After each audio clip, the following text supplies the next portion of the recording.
Le mois de mars est destiné à promouvoir le dépistage du cancer colorectal. Il s'agit du deuxième cancer le plus meurtrier qui concerne autant les femmes que les hommes. Le CPTS du Bas-Chablais et le Centre régional de coordination de dépistage des cancers Auvergne-Rhône-Alpes organisent des dépistages dans des pharmacies du Chablais entre le 27 et le 30 mars. Pour en discuter, je reçois Cécile Déturche, coordinatrice de l'association, et Hélène Vialanex, pharmacienne à la pharmacie d'Antilles et membre de la CPTS du Bas-Chablais. Bonsoir à vous. Bonsoir. Dans un premier temps, on va peut-être déjà présenter l'association. Oui, alors la CPTS du Bas-Chablais est la communauté professionnelle territoriale de santé. Elle a été créée à l'initiative d'un groupe de professionnels de santé libéraux du territoire qui souhaitent tous répondre à la même problématique qui est de répondre aux problématiques de santé locale. Elle a été créée en 2020 et c'est une association qui entre dans le plan Ma Santé 2022, qui s'inscrit dans ce plan de Ma Santé 2022 au niveau national. Il faut savoir que des CPTS, il y en a partout en France, il y en a plus de 700 au niveau national. Et celle-ci regroupe plus de 110 adhérents, donc tous qui sont aussi professionnels de santé du territoire. Et de fait, on cherche vraiment tous à répondre à des besoins sur le territoire de santé pour favoriser l'accès à la santé pour tous, pour prévenir et promouvoir la santé et aussi pour améliorer les parcours de soins qui sont déjà en place, donc des parcours de soins pour des patients qui souffriraient de maladies chroniques. Donc voilà, c'est vraiment l'objectif de répondre à des problématiques de santé locale grâce à une communauté de professionnels de santé libéraux qui ont la main pour mener cette association. Et c'est pour ça, Hélène, que vous avez rejoint l'association ? Oui, les pharmaciens font partie du parcours de soins du patient. Et on fait avec les diététiciens, les kinés, les infirmières, les orthophonistes. On fait tous partie d'une grande famille, celle qui s'occupe des patients. Actuellement, nous sommes le 22 mars, on est en plein cœur de Mars Bleu. On peut rappeler aux auditeurs déjà, dans un premier temps, c'est quoi exactement Mars Bleu ? Tout le monde connaît aujourd'hui Octobre Rose. Et le nouveau défi aujourd'hui, c'est que Mars Bleu soit aussi connu et aussi plébiscité dans les médias que les Octobre Roses. Le cancer colorectal est un cancer qui est très meurtrier. Je pense que vous l'avez dit en début d'interview là, et aujourd'hui malheureusement il y a un grand déficit, une grosse lacune au niveau du dépistage, alors que c'est quelque chose qui est a priori plutôt facile à détecter pour les plus de 50 ans. Et quelles sont les actions déjà existantes, notamment sur le territoire du Chablais ?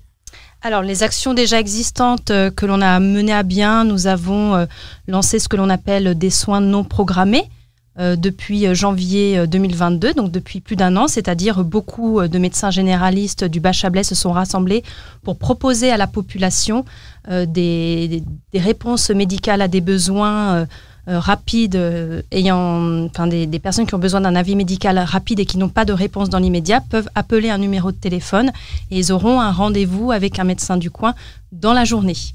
Donc ça, c'est déjà quelque chose qui est très avancé et on a une moyenne de proposition de 20 rendez-vous par jour, du lundi au vendredi, avec ce numéro qui est totalement gratuit. Après, on a aussi travaillé sur des parcours de soins de la personne en insuffisance cardiaque. Là, on est en train de travailler sur notamment les sorties d'hospitalisation, comment améliorer la communication entre l'hôpital et la ville, parce qu'on se rend compte qu'aujourd'hui, malheureusement, c'est un petit peu difficile tant pour les personnes hospitalières que pour les professionnels de ville. Et il y a vraiment besoin que la communication soit meilleure entre tous les acteurs pour une meilleure prise en charge du patient. Et on travaille aussi sur le parcours de la personne diabétique qui, aujourd'hui, peut avoir accès à une diététicienne de la CPTS et aura droit à 3 consultations diététiques prises en charge par la CPTS si elle est adressée par son médecin traitant. Le dépistage commence à partir du 27 qui va se poursuivre jusqu'au 30 mars dans les pharmacies du Chablais. Comment ça va se passer pour les patients ? Alors, le dépistage a déjà commencé en fait. On peut déjà délivrer des kits. Hors date Oui, bien sûr. Oui. Les tests sont à disposition. des patients qui le souhaitent. Les patients sont informés par courrier ou s'ils ne le sont pas, ils peuvent se présenter à la pharmacie histoire de voir s'ils sont éligibles. C'est la Sécurité sociale, il me semble, qui envoie un courrier? Alors, c'est plutôt le CRDCC. Alors, c'est des sigles qui sont toujours très compliqués. En gros, c'est le centre de dépistage. Il y a un centre de coordination des dépistages des cancers au niveau régional qui s'occupe de ça. Alors là, actuellement, au mois de mars, c'est le cancer colorectal, mais on parle aussi pendant l'année du dépistage HPV et puis aussi donc c'est le papillomavirus et puis aussi le sein. Hein. Octobre Rose. Octobre Rose. Donc c'est vraiment un organisme vraiment de dépistage des cancers en particulier. Alors les médecins et les gynécos aussi peuvent avoir accès au kit, mais ils sont pas toujours forcément équipés de kits. Donc soit les patients les commandent en ligne, mais à la pharmacie on en a et on peut les délivrer. En ce qui concerne le dépistage du cancer colorectal, ça concerne quelle tranche de population? Alors, c'est là que c'est un petit peu technique. C'est qu'on a remarqué, c'est que statistiquement, à partir de 50 ans, on devient à risque modéré de développer un cancer colorectal. Entre 50 et 74 ans, en gros, l'intérêt du dépistage permet de repérer des gens qui seraient un peu perdus dans la nature, des gens dont on ne soupçonne pas la possibilité d'être malade. Donc, à partir du moment où on a 50 ans, tous les 2 ans, le dépistage permet de déceler des traces infimes de sang et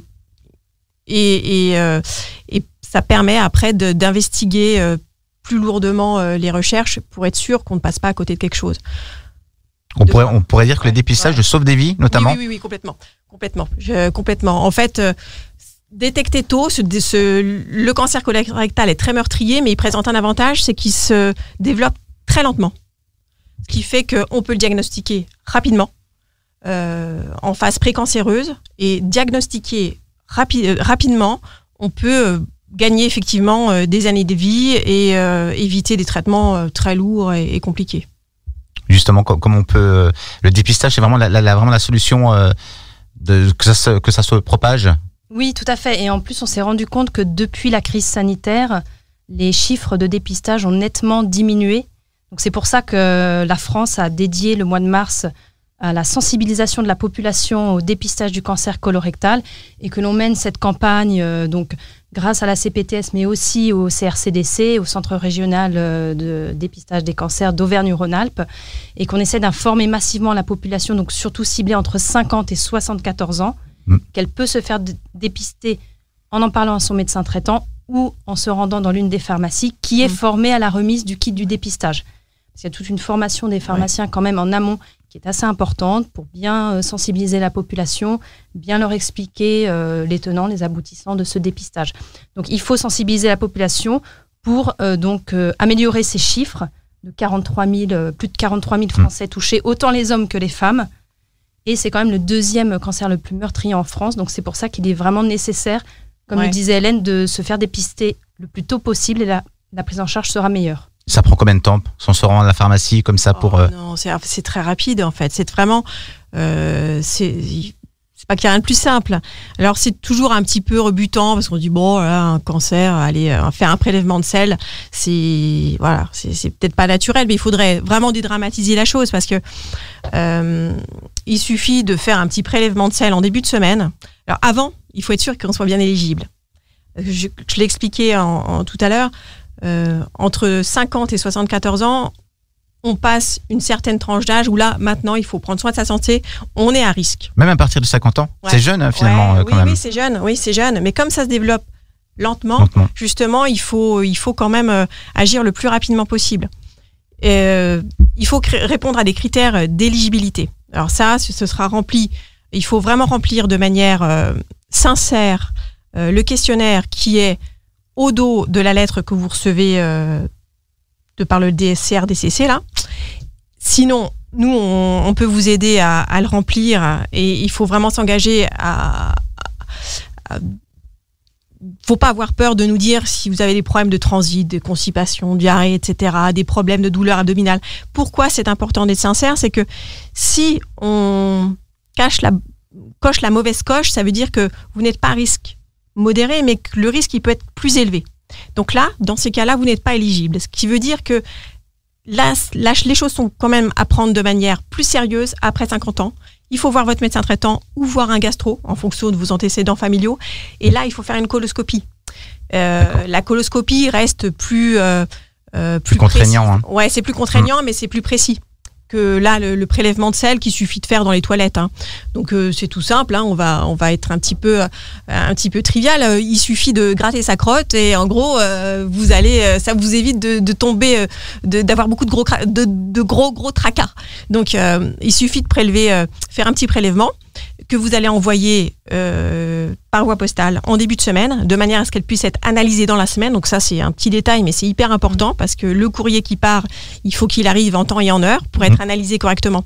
Et c'est ces petites traces infimes de sang qui seront détectées, qui vont mettre la puce à l'oreille au médecin, qui seront prévenus. Votre médecin traitant ou alors quelqu'un à la CPTS, enfin en tout cas le médecin coordinateur se chargera de repérer les positifs. Et à ce moment-là, les positifs, il faudra faire une investigation, parce qu'un positif, c'est pas forcément une mauvaise nouvelle, mais il faut quand même rechercher ce qui se passe. En tout cas, vous passerez. L'objectif, c'est qu'il n'y ait personne qui passe entre les mailles du filet.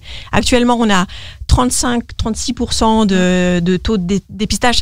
C'est vraiment rien. Ouais, c'est extrêmement faible. L'objectif est de 45-50, mais il faut savoir que ailleurs en Europe, les objectifs, ils sont à plus de 50% en Espagne et au Portugal. Donc nous, là, on est très, très mauvais. Et voilà, c'est 90% des gens qui développent un cancer. À ce moment-là, quand c'est détecté tôt, ça peut être soigné. Ça peut être soigné, ça peut être guéri.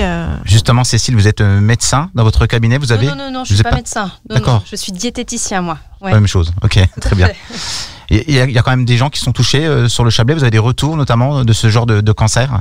Oh bah bien sûr, oui, tous les jours au comptoir. Hein, donc Et ça peut concerner à partir de 50 ans comme un peu plus... Alors, il y a de très rares cancers plus jeunes. Hein, ça peut arriver, c'est pas le risque zéro. Mais c'est vrai que oui, c'est une forte incidence.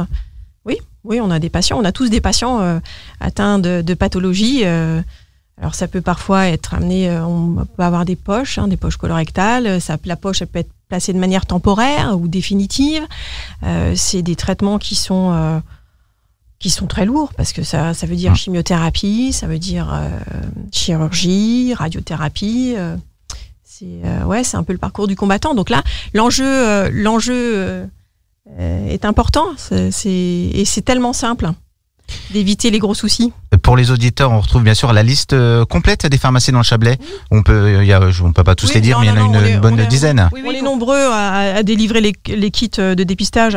Oui, ils peuvent se donner rendez-vous vraiment dans toutes les pharmacies du Bas-Chablais. De nombreuses pharmacies sont formées à la délivrance du kit de dépistage. Donc déjà se renseigner auprès de son pharmacien. Et puis après, vous pouvez aussi retrouver cette liste sur le site de la CPTS du Bas-Chablais, bien sûr. Merci à vous deux d'être venus au studio de Tourne Alpes Radio. Merci à vous.